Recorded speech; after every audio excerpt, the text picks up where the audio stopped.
Hey guys, नमस्कार। आप सबका दिल से बहुत बहुत स्वागत करता हूँ हमारे यूट्यूब चैनल वेल्थ इन्वेस्टर पे। तो दोस्तों, आईपीओ का बाज़ार एकदम गर्म हो चुका है। पिछले 1.5-2 महीने में एक भी आईपीओ नहीं आया था। आज जब आईपीओ आ रहा है तो एक साथ चार चार आईपीओ बाज़ार के ऊपर ओपन होने जा रहा है। तो दोस्तों, आज हम बात करने वाले हैं एक नए आईपीओ के बारे में जिसका नाम है डोडला डेयरी आईपीओ। तो दोस्तों, हम जानेंगे इस आईपीओ के बारे में, कंप्लीट डिटेल एनालिसिस करेंगे। आईपीओ का डेट कब है, इसका प्राइस बैंड क्या है, आईपीओ का जीएमपी क्या है। तो दोस्तों, बिना स्किप किए वीडियो को अंत तक जरूर देखें ताकि आपको एक भी डिटेल आपसे मिस ना हो। कंपनी को जाने तो इस कंपनी का नाम है डोडला डेयरी लिमिटेड। ये कंपनी इनकॉर्पोरेट हुई थी 1995 में और ये कंपनी बेसिकली डेयरी प्रोडक्ट्स बनाती है। तो आइए जानते हैं कौन से डेयरी प्रोडक्ट की कंपनी बनाती है। तो dairy company double toned milk processed dairy products produce the dairy products like curd, butter, ghee, ice cream और फ्लेवर्ड मिल्क वगैरह के ये जो डेयरी प्रोडक्ट्स है वो कंपनी बनाने का काम करती है। अगर इस कंपनी की बात करें तो इसके 13 मैन्युफैक्चरिंग प्लांट्स है और ये 40 उसके पूरे इंडिया में 40 उसके ऑफिस है और 3,336 डिस्ट्रीब्यूटर्स है जो कि मिल्क डिस्ट्रीब्यूट बेचने का काम करते हैं।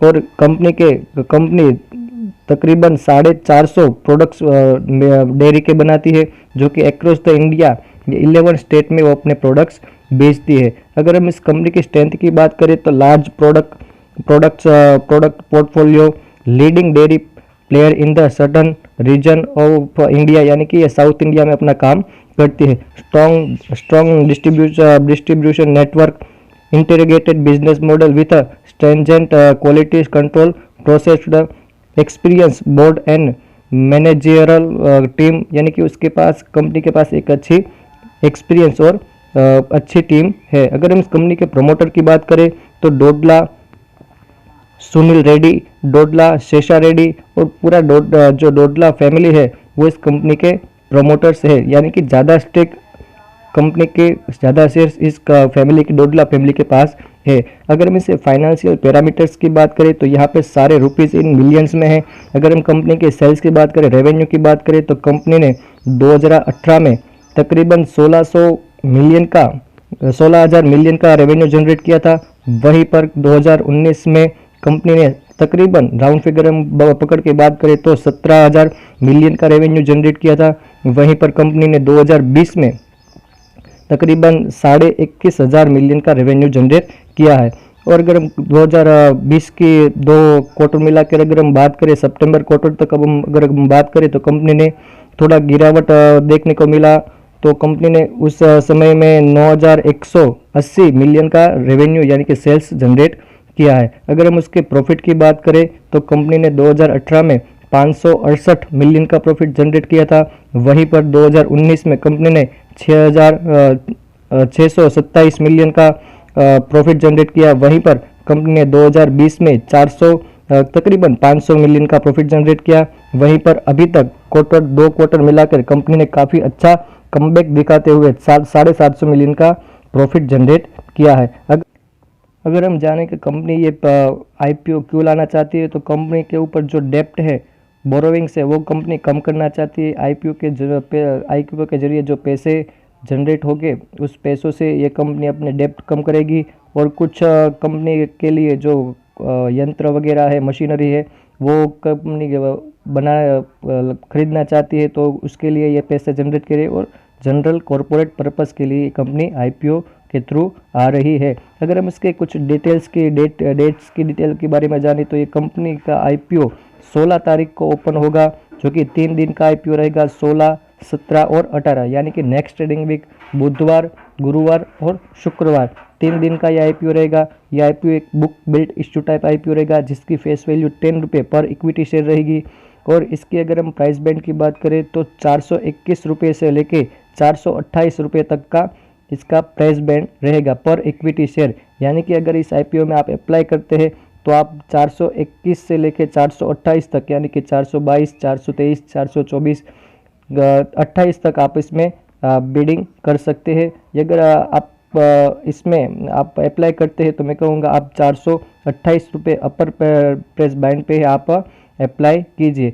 आपको एक लॉट में 35 शेयर मिलेंगे और कम से कम यानी कि मिनिमम भी आपको अगर अप्लाई करते हैं तो भी आपको 35 शेयर एक लॉट में मिलेंगे। ये कंपनी बीएससी और एनएससी दोनों के ऊपर लिस्ट होगी। अगर हम कंपनी की साइज़ की बात करें तो ये कंपनी 520 करोड़ का आईपीओ ला रही है, जिसमें 50 करोड़ के फ्रेश इक्विटी शेयर ऐड किए जाएंगे और कंपनी के जो प्रमोटर्स है वो ऑफर फॉर सेल के थ्रू 470 करोड़ के अपने शेयर अपने हिस्सेदारी बेचेगी। अगर हम कंपनी के इम्पोर्टेंट डिटेल्स के बारे में डेट्स के बारे में जाने तो ये 16 तारीख 17 तारीख और 18 तारीख का ये आईपीओ रहेगा। 3 दिन ये आईपीओ ओपन रहेगा। अगर आपने इस आईपीओ में अप्लाई किया है तो 23 तारीख को आपको पता चलेगा आपको अलॉटमेंट मिला है या नहीं। 24 तारीख को अगर आपको अलॉटमेंट नहीं मिला है तो 24 तारीख को आपके एक बैंक अकाउंट में पैसे रिफंड हो जाएंगे। अगर आपको अलॉटमेंट मिला है तो आपके डीमेट अकाउंट में 25 तारीख को शेयर क्रेडिट हो जाएंगे और ये आईपीओ बीएससी और एनएससी के ऊपर 28 तारीख को लिस्ट होगा। तो दोस्तों अगर हम कंपनी के लॉट साइज़ की बात करें, आईपीओ के लॉट साइज़ की बात करें तो आपको एक लॉट में 35 शेयर मिलेंगे, जिसके लिए आपके अकाउंट से 14,980 रुपये ब्लॉक्ड हो गए। अगर आप एक रिटेलर है, आप और हम जैसे जो रिटेलर्स होते हैं वो ज़्यादा से ज़्यादा 13 लॉट्स अप्लाई कर सकते हैं, जिसमें 455 शेयर्स मिलेंगे, जिसके लिए आपके अकाउंट से 1,94,740 रुपये ब्लॉक्ड हो गए। अगर हम इस आईपीओ के प्रमोटर्स की बात करें कि प्रमोटर के पास कितना हिस्सा है तो डोडला फैमिली जो इसके प्रमोटर्स है उसके पास अभी तक 68.52% का हिस्सा है। अगर इस आईपीओ की बात करें तो आईपीओ की लिस्टिंग के बाद कंपनी के पास जो प्रमोटर्स है उसके पास 64.17% ही हिस्सा रहेगा, जो कि एक यूनिक कंपनी है दोस्तों। हम कह सकते हैं एक कंपनी का एक यूनिक बिजनेस मॉडल है और इससे पहले आईपीओ में इस तरह का बिजनेस मार्केट में इस तरह के बिजनेस वाली कोई कंपनी लिस्टेड नहीं है। तो देखते हैं कि इसको किस तरह सा रिस्पांस मिलता है।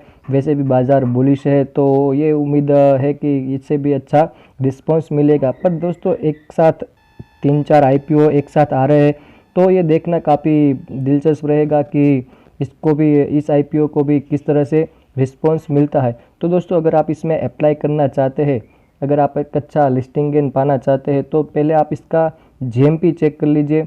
जीएमपी अगर अच्छा है तो उसके बाद ही आप अप्लाई करें। यानी अगर इसका जीएमपी अच्छा नहीं होगा तो ये आपको अच्छा लिस्टिंग गेन भी नहीं दे सकता। और भी दोस्तों इसके बाद भी और भी कई सारे आईपीओ आने वाले, बाज़ार एकदम बुलिश है तो और भी कई सारी कंपनियां अपने आईपीओ के थ्रू लॉन्च होगी।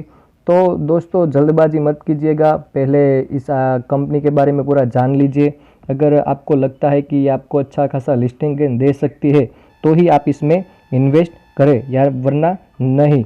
अगर हम इस आईपीओ की जीएमपी के बारे में बात करें तो पहले हम इसका जीएमपी चेक कर लेते हैं, उसके बाद हम देखेंगे कि इस आईपीओ में अप्लाई करना चाहिए या नहीं।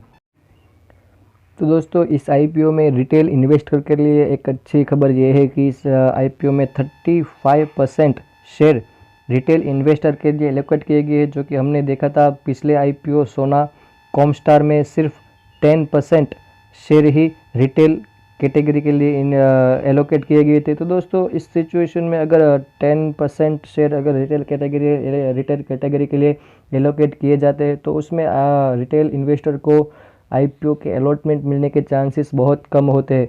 पर इस आईपीओ में 35% शेयर एलोकेट किए गए हैं रिटेल कैटेगरी के लिए, जो कि एक अच्छी खबर है, जो कि आपको रिटेल इन्वेस्टर को इस आईपीओ में अलॉटमेंट मिलने के चांसेस काफ़ी ज़्यादा रहते हैं। अगर हम आज आईपीओ के जीएमपी की बात करें तो दोस्तों इस आईपीओ का जीएमपी 11 जून 2021 के दिन दोपहर 12:30 बजे का ये अपडेट है।